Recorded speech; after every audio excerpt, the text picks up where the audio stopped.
তো কালকে শেয়ার করেছিলাম যে দিদির বাড়ি গেছি মানুষ জন্মদিনের জন্য। তো তারপরে বাড়ি এসে রেডি হয়ে আবার ঠাকুর দেখতে বেরিয়েছিলাম, কারণ দিনটা ছিল হচ্ছে সপ্তমীর দিন। তো দেখো আমাদের এখানেই আন্দুলে একটু গিয়েছিলাম, আর তোমাদের যে বলেছিলাম অনলাইনে একটা ড্রেস এসেছে আমার কাছে নেই, তো সেই ড্রেসটাই পরে গিয়েছিলাম। তো দেখো এখানে আবার সেলফি জোনও করেছে, আর তো তাকে তো আর আনিনি, মায়ের কাছেই রয়েছে, কারণ অনেকটা রাত হয়ে গেছিল। আজকে আমাদের যাওয়ার কথা ছিল কলকাতায়, কিন্তু দীপু বলল যে আজকে না, পরের দিনে যাবে। তো সেই কারণে আমি আর ও দুজনে মিলে একটু ওই 7টা 7:30টার সময় করে বেরিয়েছিলাম। তো দেখো মূর্তিটা এত সুন্দর দেখতে ঠাকুরের, প্রত্যেকটা প্যান্ডেলের কিন্তু মূর্তিগুলো দেখছিলাম আর মুগ্ধ হয়ে দেখার মতো, এত সুন্দর সুন্দর লাগছিল।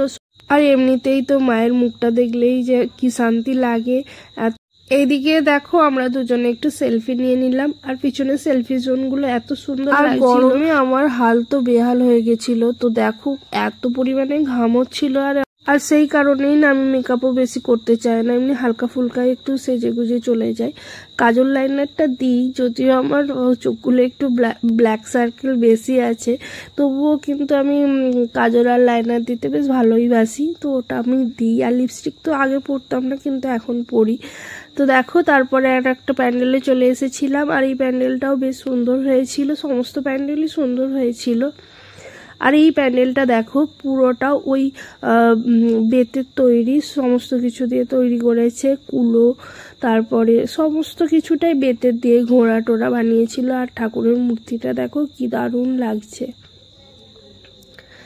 তো দেখো একটুখানি এখান থেকে বেরিয়ে গেলাম, তারপরে গেলাম এই যে প্যান্ডেলটা দেখো পুরো নার্সারি করেছে একটা, নার্সারি থেকে মনে হয় সমস্ত গাছই এখানে নিয়ে চলে এসেছে, বেশ ভালো লাগছিল, ফুল অক্সিজেন পাচ্ছিলাম আমরা।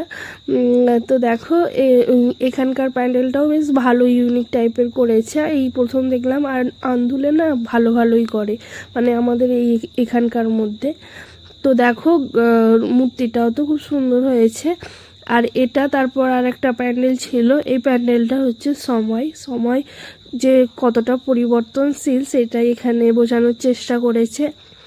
আর কথাগুলো যে বলছিল এত মোটিভেট করছিল, মানে খুব সুন্দর লাগছিল কথাগুলো শুনতে। মানে ওই ব্যাকগ্রাউন্ডে বিভিন্ন ধরনের মোটিভেশনাল স্পিচ হচ্ছিল, তো সেগুলোই শুনতে ভালো লাগছিল। তো এই বছর পুজোটা বেশ ভালোই কেটেছে, কারণ আগের বছর তো মেয়ে অনেক ছোট ছিল, ওই তখন বোধহয় 1 মাস কি 1.5 মাস হবে।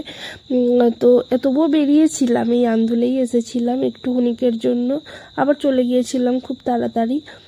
আর এবারে তো মায়ের কাছে থাকলে ওর কাউকেই চায় না, তো মায়ের জন্যই মানে পেরেছি অনেক ঘুরতে।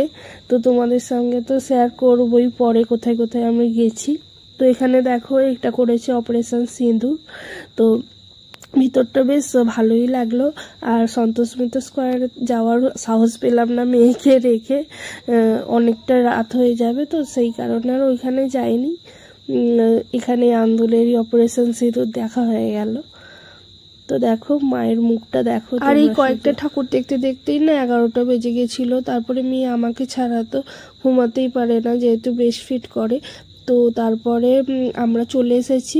তো অর্ধেকটা দেখা হলো আন্দুলে, আর পরের বারে গিয়ে আবার অর্ধেকটা দেখার কথাই হলো। ও বলল ও কোনো একটা দিন বেলা করে বেরোবো, আর মেয়েকে নিয়ে যাবো ভেবেছি সঙ্গে করে।